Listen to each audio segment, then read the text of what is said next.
మన ప్రభువును లోకరక్షకుడైన యేసుక్రీస్తు నామమున మీ అందరికీ నా యొక్క ప్రత్యేక వందనములు.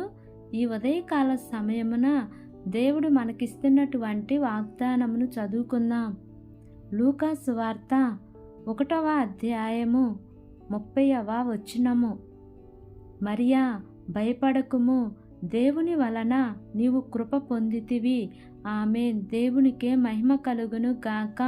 ఈ ఉదయకాల సమయమున దేవాతి దేవుడు ఈ యొక్క వాగ్దానము ద్వారా మనందరితో మాట్లాడుతూ ఉన్నారు.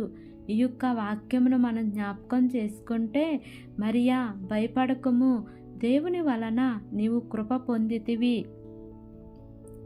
ఈరోజు నీవు భయపడుతూ ఉన్నావా?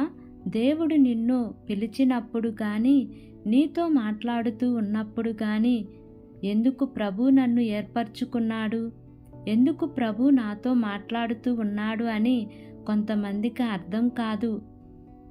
వాళ్ళు కంగారు పడుతూ ఉంటారు.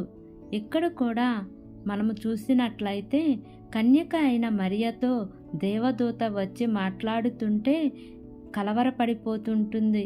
నిజంగా ఈరోజు మీరు కూడా కంగారు పడుతూ ఉన్నారేమో. నీ జీవితంలో ఏదైనా చేయాలి అన్నా, ఏదైనా మార్గము గుండా వెళ్ళాలి అన్నా నీవు కూడా కంగారు పడుతూ ఉన్నావేమో. కానీ ఈరోజు దేవుడు నీతోనే మాట్లాడుతూ ఉన్నారు. భయపడకుము, నీవు కృప పొంది ఉన్నావు. ఈ అంత్య దినములలో ప్రభు కృపను గూర్చి అనేక మార్లు మనతో మాట్లాడుతూ ఉన్నారు. నీవు ధైర్యం తెచ్చుకొని నిలబడు. ప్రభువు నిశ్చయముగా నీకు మేలు చేస్తారు. లోకమంతా నిన్ను విడిచిపెట్టినా ప్రభు నిన్ను విడువడు. ప్రభు నిన్ను ఎడబాయడు. ఆయన తన శాశ్వతమైన ప్రేమతో నిన్ను ప్రేమిస్తూ ఉన్నాడు. తన బాహువును మన ఎదుట చాపగలిగిన దేవుడు. ఈరోజు పరిస్థితులు ఏ రీతిగా ఉన్నా నీవు ధైర్యం కలిగి ఉండు. ప్రభువు బైబిల్ గ్రంథంలో 365 సార్లు వాగ్దానం చేసినారు, నీవు భయపడకుము అని. మీరు భయపడకండి, ధైర్యం తెచ్చుకొని నిలబడండి. దేవుడి వాగ్దానము మనందరి జీవితములలో నెరవేర్చబడును గాక. ఆమేన్. ప్రార్థన చేసుకుందాం. ప్రేమ కలిగిన యేసయ్యా, కృప కలిగిన దేవా, నీకు వందనాలు తండ్రి. నీకు స్తోత్రములు ప్రభువా. ఇంతవరకు నీ కృపలో మమ్మల్ని కాచి కాపాడిన విధానాన్ని బట్టి నీకు వందనాలు తండ్రి.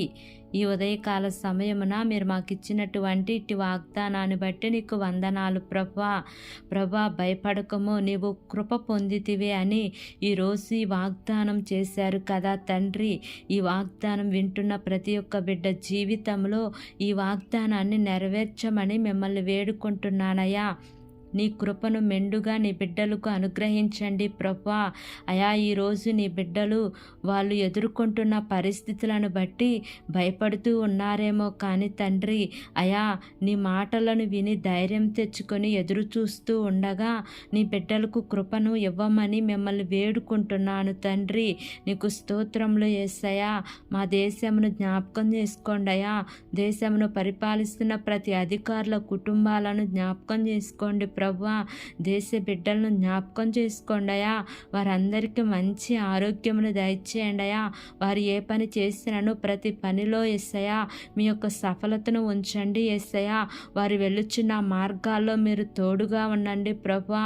ఈ దినము నూతనముగా ప్రారంభిస్తున్న ప్రతి కార్యక్రమంలో యేసయ్యా మీరు ముందుండి నడిపించమని, నా యొక్క ప్రార్థన ఆలకించి అంగీకరించమని నజరేయుడైన యేసు అతి పరిశుద్ధ నామమున అడిగి వేడుకొని పొంది ఉన్నాము తండ్రి.